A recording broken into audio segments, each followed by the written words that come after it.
Hello friends, नमस्ते, प्रणाम। हम सालू मिश्रा अपने यूट्यूब चैनल से सभी दर्शकों को स्वागत अभिनंदन करतानी।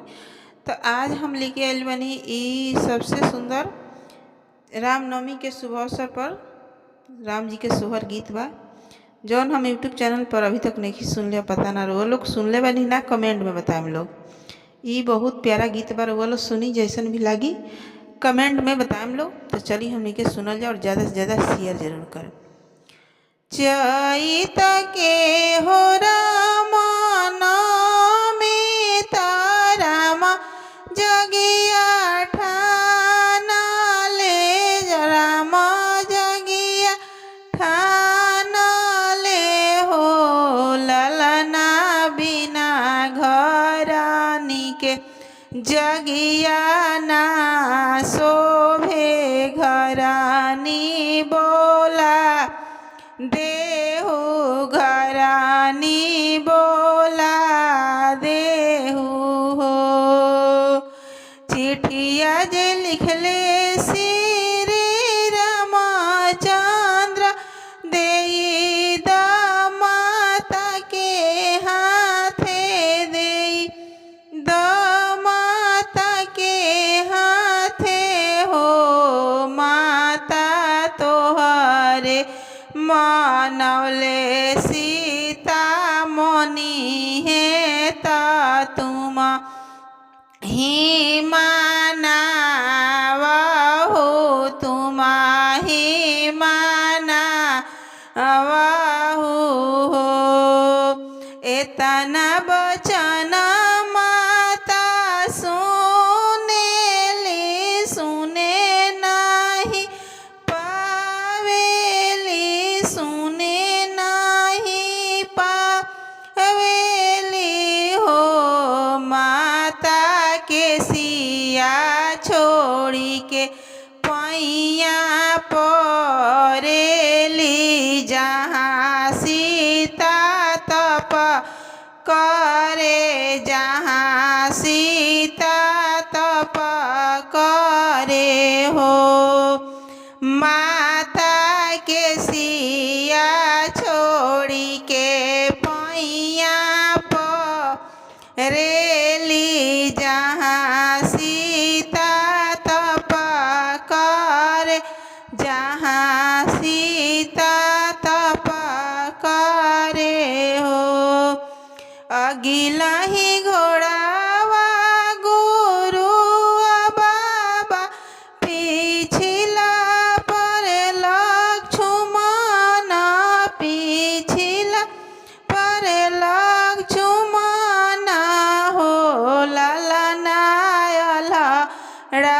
बछड़ुआ श्री रामचंद्र चले मधुबनवा के, चले मधु बनावा के हो।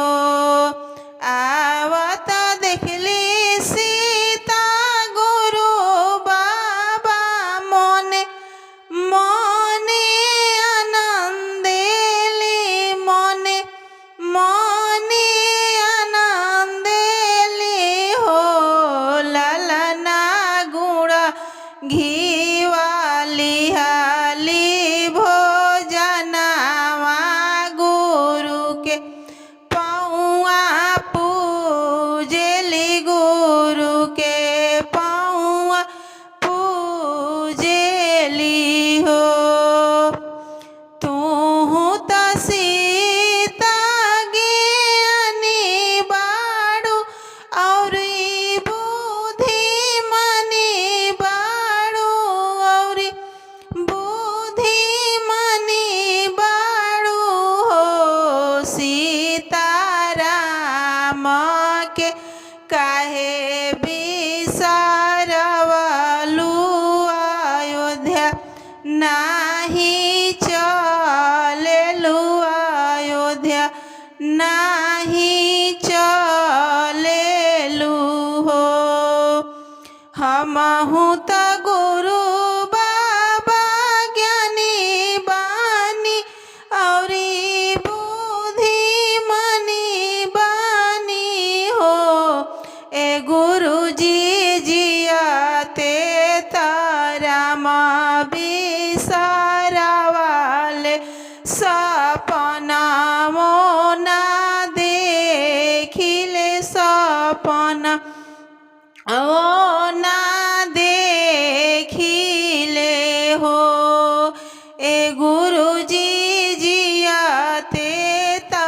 राम बिसरवाले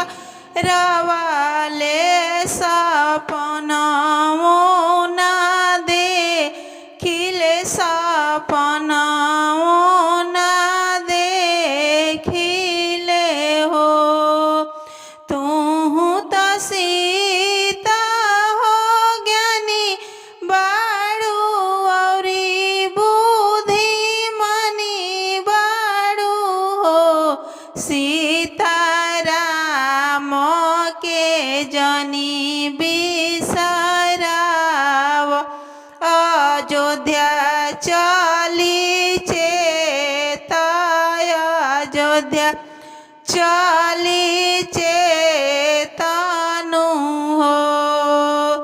आग लगो अयोध्या के लोग तब बसहु अछोपा लोग बसहु अछोपा लोग हो।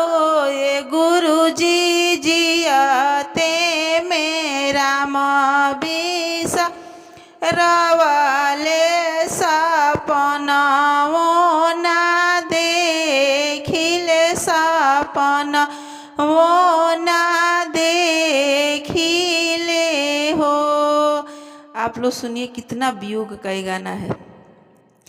मना पारिए राम जी वो दिनवा जाहि दिन बियहवा कैनी हो।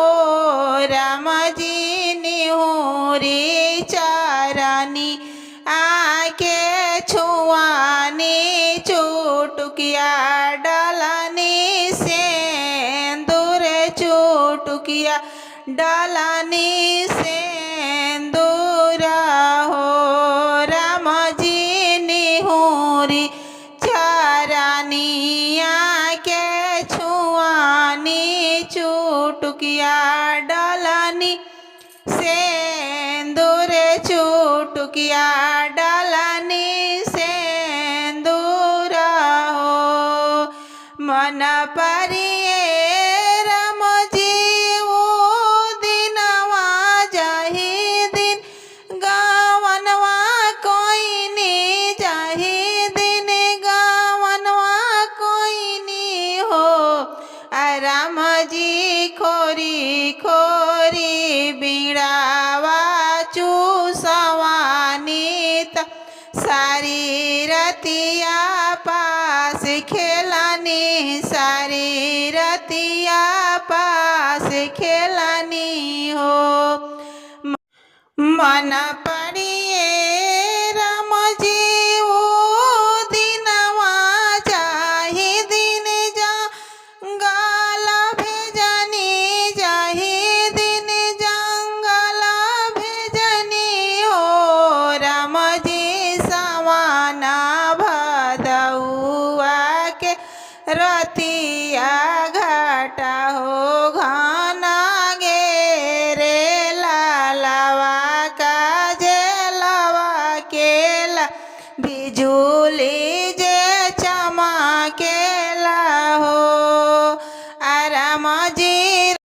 राम जी ना सूझे आर से पार नहीं सूझे मधुबन हो। राम जी ना सूझे आर से पार नहीं सूझे मधुबन हो। गुरुजी